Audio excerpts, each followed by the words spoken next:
नैना अग्रवाल जी, फरीदाबाद से।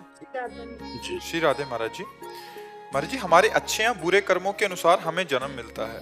महाराज जी, हमें मृत्यु के बाद पुनर्जन्म मिला है या नहीं, हमें कैसे पता चलेगा? तुम हो ना, इसीलिए तो अगर जन्म ना होता हो, तो आप कैसे बैठे होती, है नहीं? हाँ, तो ऐसा आप कर्म कर लो कि जन्म मरण का चक्र मिटा दो। भगवान का नाम जप करते हुए, माता पिता की आज्ञा के अनुसार रहते हुए, अपना चरित्र पवित्र करते हुए, तो फिर आप देखो इसी जन्म में आप भगवान के पास पहुंच जाओगी, फिर जन्म नहीं होगा। जिसका चरित्र दूषित है, जो अपने बुजुर्ग जनों का अपमान करता है, जो भगवान से विमुख है, वो आवागमन चक्र में रहता है। पुनरपि जननम पुनरपि मरणम पुनरपि जननी जठरे शयनम, ये बार बार चक्र चलता है। देखो उसका पुनर्जन्म हुआ है कि नहीं, कैसे पहचान करोगे? तो आप देखो, छोटा बच्चा भी जो माँ के गर्भ से प्रकट हुआ है, 2 4 10 दिन का हो, आप ऐसे करो, वो किलकारियां मानने लगेगा। मतलब इस भाषा को समझता है वो कि ये प्यार भाषा है, और ऐसे करो वो रोने लगेगा। मतलब ये भाषा समझता है। माँ अपने वक्षा स्थल को जब उसके मुख में लगा देती है तो पीना शुरू कर दिया, मतलब ये अभ्यास है उसको, इतना ज्ञान है उसको कैसे पिया जाता है। तो इसका मतलब पुनर्जन्म है उसका। जैसे जैसे अवस्था बढ़ती जाती है, वैसे वैसे ज्ञान जागृत होता चला जाता है। सुनीता जी, कानपुर से। राधा वल्लभ श्री हरिवंश महाराज जी। महाराज जी, पिछले 2 वर्षों से आपका सानिध्य सोशल मीडिया के द्वारा मिला। अपने अंदर काफी परिवर्तन महसूस कर रही हूँ। फिर भी एक अज्ञात भय लगा रहता है। नाम जप से काफी मदद मिली है, पर कैसे इस अज्ञात भय से छुटकारा मिलेगा? नाम जप ही करते हुए पूरा पाप भस्म हो जाएगा, निर्भय हो जाएंगे। ये पाप ही भय देता रहता है। जो हमारे द्वारा गलत काम होते हैं ना, भगवान से विमुख कार्य होते हैं ना, वही हमारे मन को दंड देते रहते हैं। मन हमारा अलौकिक भाव में भयभीत रहता है, कभी कभी कल्पनात्मक भय कर लेता है। बेमतलब की चिंता, बेमतलब का शोक, बेमतलब का उद्विग्नता, ये पाप का लक्षण है। और जिस समय निष्पाप हो जाओगे तो प्रसन्नता, ब्रह्मभूता प्रसन्नात्मा, न शोचते न कांक्षते, न कोई शोक है न कोई चाह है, एक अद्भुत आनंद रहता है। तो और नाम बढ़ाओ, नाम को और बढ़ाओ, दवा और बढ़ाओ। ठीक कर रही दवा, काम कर रही। जैसे आपने कहा, नाम जप के सहारे से कुछ भय तो कम हुआ है, लेकिन पूरा भय नहीं कम हुआ। तो यही दवा नाम जप तुम्हें निर्भय कर देगी। जितना नाम जप जपो, उतने ही पाप नष्ट होंगे, उतने ही भगवान का सानिध्य अनुभव होगा और संसार से वैराग्य होगा। जैसे एक एक कवल भोजन पाने पर क्षुधा निवृत्ति, पुष्टि और तुष्टि होती है, पर 2 4 कवल पवा के रुकवा दो तो कुछ समझ में नहीं आएगा। जब आधा पेट कम से कम हो, तब उसको समझ में आएगा खीर कैसी, दाल कैसी, कढ़ी कैसी। तो अभी आधा पेट भोजन का जैसे भाव, ऐसे आधा पेट भजन का मतलब 12 घंटा। 24 घंटे में जब 12 घंटे भजन करोगे तो स्वाद मिलने लगेगा नाम का। और जब 24 घंटे छक जाओगे तो डकार नहीं आ जाएगी। तो अब कृत्य कृत्य भयो में, अब कछुनाथ न, ये डकार है, अब कछुनाथ न चाहिए। जब कोई छक जाए तो फिर आप कहो खीर, तो ऐसा कहेगा नहीं, नहीं कहता ना। तो ऐसे ही जब भजन तुम्हारा पूर्ण हो जाएगा, तुम्हारे अंदर यही, अब कछुनाथ न चाही मोरे, दीन दयाल अनुग्रह तोरे, जाहि न चाही कबहु कछु, तुम सन सहज सने, बसो निरंतर तासुर सो राउर निज के। जिसके हृदय में कभी कोई चाह ही उत्पन्न नहीं होती, उसके हृदय में रघुनाथ जी वास करते हैं, भगवान वास करते हैं। तो यही नाम खूब जप करो, तुम्हें निर्भय कर देगा, निशोक कर देगा, निश्चिंत कर देगा।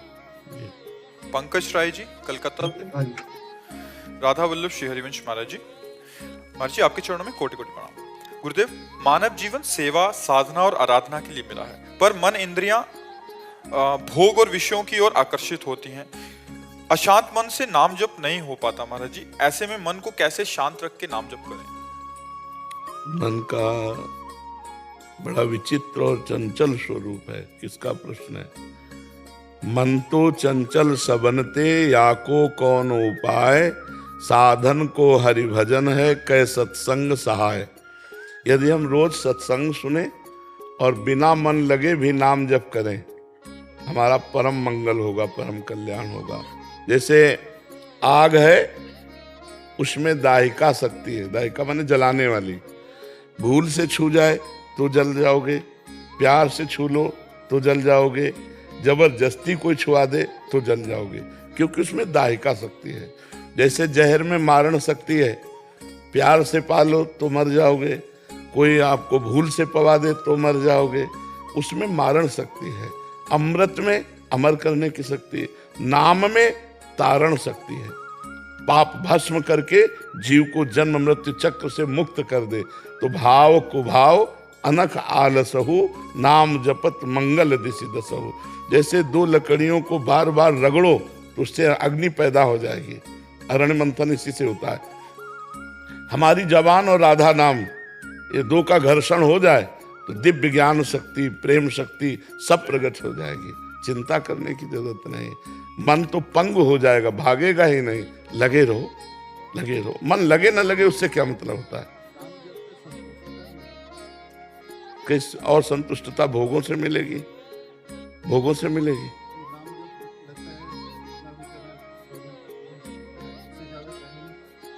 नहीं, एक संतुष्टता ना होना भजन में, भजन का सद्गुण है। समझना कि 2-3 घंटे क्या कस के भजन करूं, एक ऐसा होता है। और एक होता है भजन में सुख ना मिलना, भोगों में सुख की बुद्धि होना। हाँ, ये एक सद्गुण है, ये भगवान की कृपा का है। और वो जिसमें हम बोले कि भजन में तो सुख मिलता नहीं, इंद्रियां भोगों में जाती हैं प्रारंभिक साधक की, तो फिर उसमें डांट की जरूरत होती है। अपनी इंद्रियों को डांटने की जरूरत है कि इतना जीवन बर्बाद हो गए, इतने जन्म हो गए, सब भोगी रहे हैं, फिर भी मुझे फंसाए है। अरे भगवान का नाम जप कर।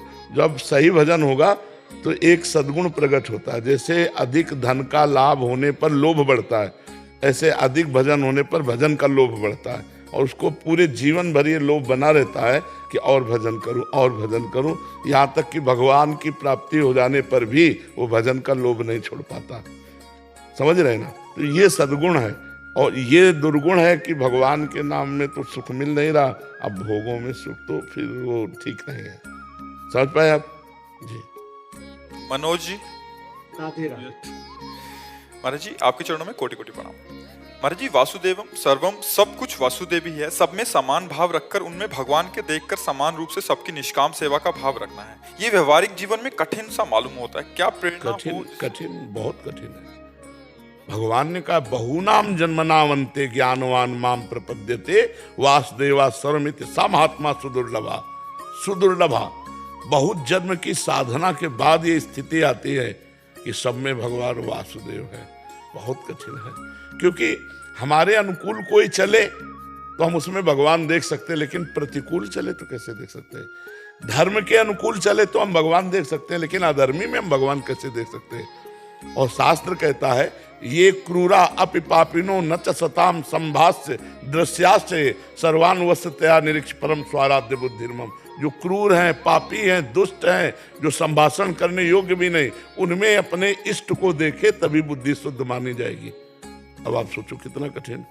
पापी, नीच, हमारे साथ प्रतिकूलता करने वाला, धर्म विरुद्ध आचरण करने वाला, उसमें भगवान देखे, बड़ा कठिन बात है। अच्छा, देखना क्या है? जब ये ज्ञान हो जाएगा तब आपको संशय नहीं रहेगा। जैसे पापी का रोल कर रहा है फिल्म में अभिनेता, खलनायक का, और आपको पता है कि ये आदमी बहुत अच्छा है, पर रोल बहुत अच्छा कर रहा है खलनायक का, तो आपको उस आदमी के प्रति कभी घृणा भाव नहीं होगा। नहीं होगा ना, क्योंकि आपको पता है कि हम इस आदमी से पर्सनल मिल चुके हैं, ये बहुत अच्छा आदमी है, ना वो किसी की बहन बिटिया छेड़ता, ना शराब पीता, पर रोल कर रहा है। समझ में आया ना? ऐसे ही जगत नाटक मंच पे भगवान स्वयं में स्वयं से रोल कर रहे हैं। अब है मौज उनकी, कहीं पापी का रोल हो रहा है, कहीं पुण्यात्मा को रोल हो रहा है, कहीं वध हो रहा है, कहीं बचाया जा रहा है, कहीं जन्म हो रहा है, कहीं मरण हो रहा है, कहीं उत्सव हो रहा है, कहीं शोक हो रहा है। ये लीला चल रही। अब या राज से रघुनाथ कर बेग न जाने कोई, और जो जाने रघुपति कृपा तो सपने मोह न होए। अब इसी का ज्ञान प्राप्त करने के लिए साधना की जाती है, और जब ज्ञान प्राप्त होता है तो इन रूपों का महत्व नहीं रहता। जैसे अभी आप देख रहे हो तो इन रूपों का महत्व है, और जैसे अपने लोग हैं तो इन रूपों का महत्व नहीं है, इनमें जो पावर है उसका महत्व है। मेरे प्रभु आए हैं, इन सब रूपों में प्रभु आए हैं। आप गाली दो तो भी प्रभु हो, आप प्रणाम कर रहे हो तो भी प्रभु हो, आप प्रणाम करवा लो तो भी प्रभु हो। पैर छुआ ले तो प्रभु हो, पैर छू ले तो प्रभु हो। जब प्रभु हो, अब जैसे हम कई बार उदाहरण देते हैं, ये भी बिजली से चल रहा है, ये भी बिजली से चल रहा है, ये भी बिजली से चल रहा है, ये भी बिजली से चल रहा है। जब आपको पता है कि इन यंत्रों की क्रिया का कारण बिजली है, तो आपको संशय होगा क्या? नहीं। अगर किसी को ज्ञान ना हो तो कहेगा बिजली तो ठंडी होती है, एसी को, कूलर को, फ्रिज को लेकर के, वही हीटर में जब जाती है तो गर्मी पर, तो फिर लगेगा कि यार बिजली गर्म कैसे हो सकती है, बिजली तो ठंडी होती है। नहीं, बिजली ठंडी गर्म नहीं है, यंत्र है। यंत्र के प्रभाव से उसका स्वभाव और प्रभाव बदल जाता है। ऐसे खोपड़ी के प्रभाव से वो परमात्मा एक रस है, लेकिन स्वभाव बदल, कोई तमोगुणी है, कोई रजोगुणी है, कोई सतोगुणी है। सतोगुणी अच्छा बर्ताव करेगा, रजोगुणी है थोड़ा बुरा बर्ताव करेगा, तमोगुणी है राक्षसी बर्ताव करेगा। लेकिन ये यंत्र के प्रभाव से क्रिया बदल गई, लेकिन इसका कारण परमात्मा जीव कहते हुए एक रस है। जब ये ज्ञान हो जाएगा सब में परमात्मा है तो शांत हो जाएगा। पहला रस है शांत, किसी भी द्वंद्व से पराजित ना होना। जैसे अपने हाथ से अपने चोट लग जाए, अब किसको रिपोर्ट लिखाओगे? ऐसे आत्मज्ञानी पुरुष सब में भगवान को देखता है, अब वो किसी से बुरा नहीं मानता, क्योंकि जानता है इस शरीर का प्रारब्ध, इस शरीर से पिटना है तो पीट रहा है, प्रारब्ध खत्म हो गया। परमात्मा इसमें भी वैसे ही है और उसमें भी परमात्मा वैसे ही, न राग न द्वेष, वो जीवन मुक्त मां। बहुत कठिन है, बहुत कठिन है, पर भगवान की शरण में हम आ गए, अब कोई कठिन नहीं है। कठिन है संसार से भगवान की तरफ आना। जब भगवान की तरफ आ गए और किया इरादा पक्का, तो कोई काम कठिन नहीं है, कोई काम मुश्किल नहीं है जब किया इरादा पक्का। अब तो हम जान के रहेंगे भगवान सब में है, नाम जप करेंगे, धर्माचरण से चलेंगे, और चाहे हमें गाली दो, हम एक बार जरूर सोचेंगे कि भगवान तुम में भी है। अगर धीरे धीरे इसका अभ्यास कर लो और नाम जप करते रहो तो तुम्हें दिखने लगेंगे। जैसे इसमें हमको पता है बिजली है, सब में एक बिजली है, तो हम इनकी क्रियाओं पर नहीं जाएंगे, हम सीधे जाएंगे कि बिजली से चल रहा है। ऐसे सब परमात्मा से चल रहा है। जी, ऐसे महापुरुष की बाहरी स्थिति कैसी रहती है, बाहरी व्यवहार? बिल्कुल संसारिक जैसी, बिल्कुल संसारिक जैसी। बाहर से कोई एक साधारण जनसाधारण नहीं, बिल्कुल जनसाधारण जैसा और मिलेगा, बिल्कुल जनसाधारण। बालकों से बालकों जैसा, माता बहनों से वैसा सरलता से किसान जैसा, ग्रेजुएट से ग्रेजुएट जैसा, बिल्कुल साधारण। तो बाहरी कोई लक्षण महाराज जी? कोई लक्षण नहीं। जब तक आप महापुरुष नहीं हो जाओगे तब तक उसे पहचान नहीं सकते। इसलिए मात संगस्त दुर्लभो, और आगे लिखा अगम्यो, आप पहचान ही नहीं सकते। श्री स्वामी परमानंद जी जीवन मुक्त महापुरुष थे। जैसे शाम के दर्शन देने के लिए निकलते थे, तो निकले 10-20 लोग ऐसे गांव के, तो बहुरिया तुम्हारे घरे कढ़ी बन सकती है? हाँ स्वामी जी, बहुत दिन हो गए, कढ़ी नहीं, कढ़ी ले आना। अब क्या वहां जो दर्शन करने आए उनके क्या समझ में आएगा? और ब्रह्म प्राप्त महापुरुष, बालवत चेष्टा उनके, जैसे कढ़ी कोई बना के ले आया तो ऐसे चल, बहुत बढ़िया, ले जाओ बच्चा। कभी कभी दिगंबर, शरीर की शुद्ध नहीं, उनके बाहरी लक्षणों से पहचाना नहीं जा सकता कि किस कोटि के महापुरुष है। और महाराज जी, महापुरुषों को कैसे पहचाना जा सकता है? ये तो चलो हम लक्षण नहीं पहचान पाए कि वो स्थिति में है, बट उनकी बस केवल इतनी पहचान है कि जिनके देखने से हमें हमारे दोष दिखने लगे और दोषों का त्याग होने लगे, जिनके पास बैठने से हमें भगवदानंद की तरफ खिंचाव होने लगे, जिनके पास बैठने से लगे कि देखा तो अभी है लेकिन लगता है कि मैं इनसे बहुत पहले से मिल रहा हूँ, ये अपने हैं, ऐसा। क्योंकि वो आत्मस्वरूप भगवान का स्वरूप हो चुके हैं, वो सबके प्यारे होंगे, सबके लाडले होंगे, और अपने दोषों का त्याग कराने की सामर्थ्य उनके दर्शन संभाषण में होगी। बस बाहरी कुछ ऐसे लक्षण है, नहीं तो बिना महात्मा बने महात्मा को नहीं पहचाना जा सकता। महात्मा मतलब वेश करके नहीं, आंतरिक स्थिति, महान आत्मा। हमारा वेश से मतलब ले, जब तक महान आत्मा आप नहीं होगे तब तक महान आत्मा को कैसे पहचान पाओगे? क्योंकि वो अंदर की स्थिति होती है। अब जैसे भगवान नाटक कर रहे हैं तो सिद्ध भी तो नाटक करता है, सिद्ध भी नाटक करता है, उसका काम हो गया, और बच्चों के साथ खेल रहा है, हंसी मजाक ऐसे। तुम जानो यार, इतने बड़े महात्मा बच्चों के साथ खेल रहे हैं, ऐसे हंस रहे खेल रहे, उनकी बिल्कुल। आप देखो अपने आप परमहंस जी आते हैं, कोई कहेगा महात्मा है? कोई नहीं कहेगा। हम 25 वर्ष से जानते सिद्ध महापुरुष है, वो सिद्ध महापुरुष है, कोई प्रणाम भी नहीं करेगा उनको।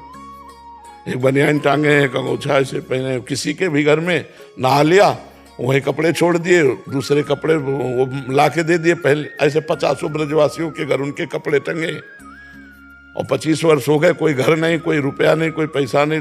500 रुपया डाल दो जेब में रखा हुआ है, आगे गए दूसरा ब्रजवासी निकाल लिया, कोई मतलब नहीं।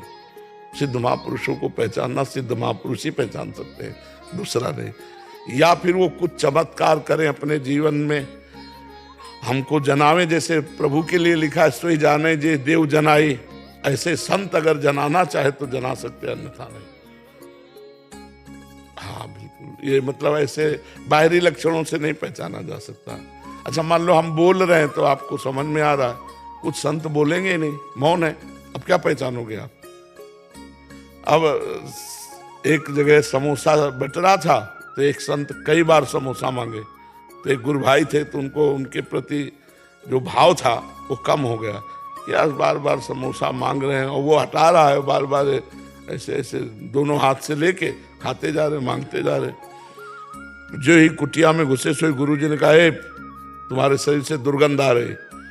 तो उनका महाराज जी हो सकता है हम साबुन नहीं लगाते इसलिए। बोले वो दुर्गंध नहीं, अपराध की दुर्गंध है, किसी संत का अपराध करके आ रहे हो। महाराज जी ऐसा तो असंभव है, हम क्यों किसी संत का। अच्छा, तो अभी हम बिहारी जी में देख रहे थे, एक संत के प्रति बड़ी श्रद्धा थी, वो बार बार समोसा मांग रहे थे, तो हमारे मन में आया कि क्या संत है। बोले जाओ 50 रुपया महाराज जी ने दिया कि उनके चरणों में रखो जाके, और समोसा 2 खरीद के उनको दो, और जाके कहो कि आपके प्रति ऐसा अपराध बन गया। बोले जानते हो उनको? वो 4 समोसा पा लियो, 24 घंटे एकांत में भजन कर रहे, तुम क्या जानो? किसी संत की बाहरी क्रिया को देखकर हम नहीं पहचान सकते। अच्छा, इसीलिए पाखंड की भी वृद्धि हो रही, क्योंकि बाहरी वेशभूषा संत की है और आंतरिक स्थिति ना होने के कारण आचरण गलत है। जैसे तो इस चूंकि ये रहस्य है ना, तो अब संत वेश बनाने में तो थोड़ा समय लगता है, 5 मिनट सब साफ कर लो और चला बदल ले, हो गए संत, तिलक लगा लो। लेकिन साधुता लाने में पूरा जीवन लग जाता है। कबहूं कहो या रहानि रहोंगो, श्री रघुवीर कृपालु कृपाते, साधु स्वभाव गहोंगो। साधु स्वभाव होना, साधु की स्थिति होना, ये कठिन है। भेष तो एक क्षण में बना लेते हैं। कई ऐसे लोग पाए जाते हैं कि भेष साधु का श्रापित है, नशा करते हैं, मांस खाते हैं, अंडा खाते हैं, ऐसे क्लिप प्रचार प्रसार करते हैं ना लोग ऐसे लोगों का। तो अब वो भी भेष है, और एक ऐसे हैं जो आत्मानंद में मगन है। तो कैसे पहचाना जाए? वो तो भगवान ही जना दे सोई जाने जी देव जनाए, नहीं तो पहचान। बड़े बड़े हनुमान जी भूल गए, अब जय श्री राम कीर्तन कर रहा, साधु बना बैठा है, तो हनुमान जी आके प्रणाम किए, ज्ञानी नाम अग्रगण्यम। तो उसने कहा मैं यहां से देख रहा हूं युद्ध हो रहा है ऐसा। मैंने कहा तुम तो त्रिकालज्ञ हो, बड़े ज्ञानी हो।